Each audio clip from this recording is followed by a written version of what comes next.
my companies that I've sold have all been private. So that means you'd never see them listed in the stock exchange publicly. So NASDAQ, we've heard of New York Stock Exchange, none of those. So I had a company that was, 10 years old. And we might have had 80 owners or shareholders. So what I, as the executive, had to do was look out for what was most valuable and in the best interest of all 80. Now, I was also one of the 80. But what I was selling was a company, not 80 shares, 80 people's shares. So the company that acquired me, bought me, was a big $20 billion company that is a publicly traded company. So there are different metrics that people use, meaning measurements, how a company like mine would be valued. And they look at my financial statements, which is a set of records that says whether I'm healthy or not based on numbers. This is how much I sold, and this is how much I kept at the end of the day. So there are certain ways that companies will apply different measurements and say, if you're selling $100 million of sales this year, you are worth $150 million, say. So they have different ways of measuring internally. And then also another way that they decide how much my private company is worth is they say, well, we can look at other similar companies that have sold in the last 5 years. Well, what did they sell for? Well, they might have been a different size than me.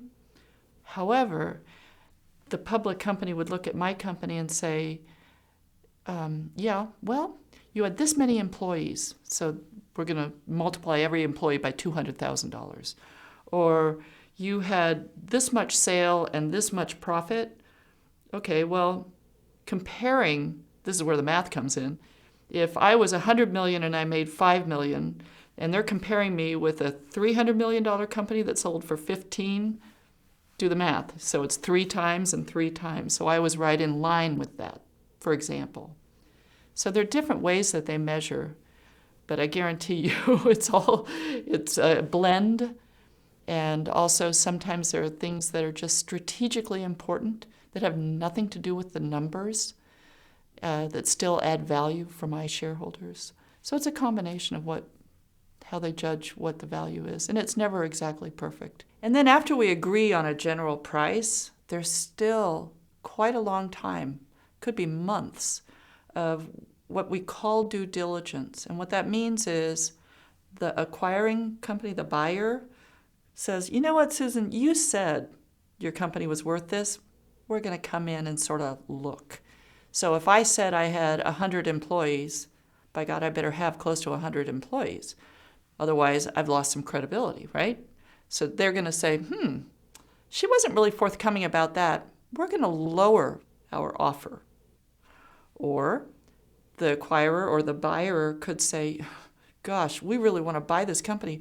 She's talking to that other company over there, so my value might go up. But we have different teams on each side.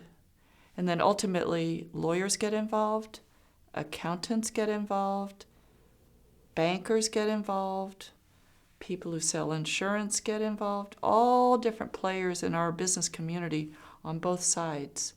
And we come up with a contract, and eventually we sign the contract, and then I sold, and they're happy. And my shareholders were happy too.